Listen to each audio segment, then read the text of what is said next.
Bismillahirrahmanirrahim. Assalamualaikum warahmatullahi wabarakatuh. Sampurasun.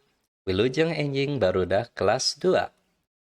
Dinten ayeuna dinten Jumaah kaping 28 Januari 2020 hiji. Tepang deui sareng pangajaran bahasa Sunda anu baris ku Bapa didugikeun ka payun.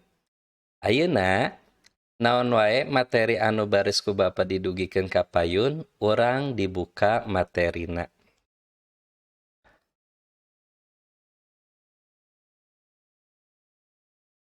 Dina bahasa Sunda kelas 2 pangajaran 5,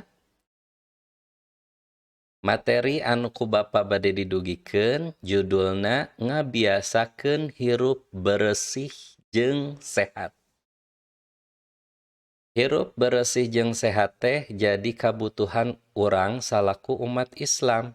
Bahkan dina ajaran Islam dicawiskeun yen ngajaga kabersihan teh kalebet tina sabagian iman. Yuk bebersih. Aya naon tah? Kecap ngajak hayu urang ngajaga kabersihan. Sabab manfaat kahiji urang bakal sehat. Manfaat kadua jauh tina kasakit. Manfaat katilu lamun urang sehat tangtuna rajin sakola. Nu kaopatna bakal getol diajar. Barudak kumaha tah di bumi garotol diajar? Salajengna, hore berseka. Berseka, hirup bersih jeung rapih eta mangrupakeun ciri murang kalih anu rajin ngajaga bebersih, ngajaga kabersihan lingkunganana, oge ngajaga kabersihan awakna. Tah, ciri murang kalih anu berseka kahiji teh awakna bersih kusabab rajin ibak. Kadua, papakeanana sareungit. Nu katilu, tempat cicingna rapih. Murang kalih nu berseka mah biasana ngajaga dirina tina kokotor. Tapi sanes hartosna ulah kokotoran, lamun aya waktuna orang kokotoran, geura ecag beberesih sangkan bersih deui.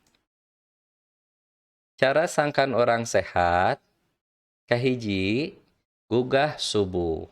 Salaku umat Islam ya tangtosna morang kalihnya sok ngalakukeun salat subuh waktuna tangtuna dina waktu subuh. Lamun orang kasiangan lewat tah salat subuhna. Jadi eta oge kalebet sangkan orang sehat teh orang kedah ngajaga gugah ti subuh. Kadua, rajin mandi. Orang kali kedah getol ibak di bumi nganggo sabun sangkan bersih. Nu katilu ngosok waos. Waos oge kedah dijaga ku cara dibersihan. Rek bobo ngosok waos, gugah bobo ngosok waos, bade emam saatos emam ngosok waos heula. Salajengna tong hilap sasarap. Hiji hal anu ngajantenkeun badan orang sehat teh lamun orang ngajaga tuangan orang. Awas panyakit. Naon senapa menijeng awas panyakit sagala. Panyakit teh kedah ku orang ditebihan ngara orang tetep sehat. Naon wae atuh panyakit teh? Kahiji aya demam berdarah. Demam berdarah ieu hiji panyakit anu diakibatkeun ku dicocoan reungit. Matak bumi anu langka dibersihan eta sok jadi sarang reungit kade hati-hati di bumi kedah rajin bebersih. Kadua, nyeri patuangan. Nyeri patuangan teh hartosna nyeri beuteung.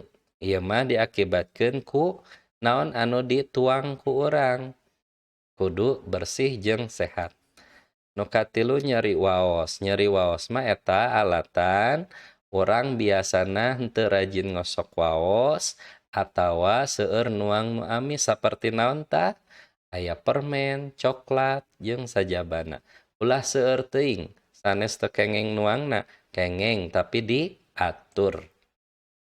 Alhamdulillah beres materi ngeunaan ngabiasakeun hirup bersih jeung sehat. Hatur nuhun ti Bapa ngan kade hilap tugas-tugasna. Latihan soal dina buku paketna tetap dikerjakannya. Ayeuna lebet dina pangajaran kalima. Sakitu ti Bapa. Nyuhunkeun diapunten bilih aya ucapan anu teu meurna. Wassalamualaikum warahmatullahi wabarakatuh.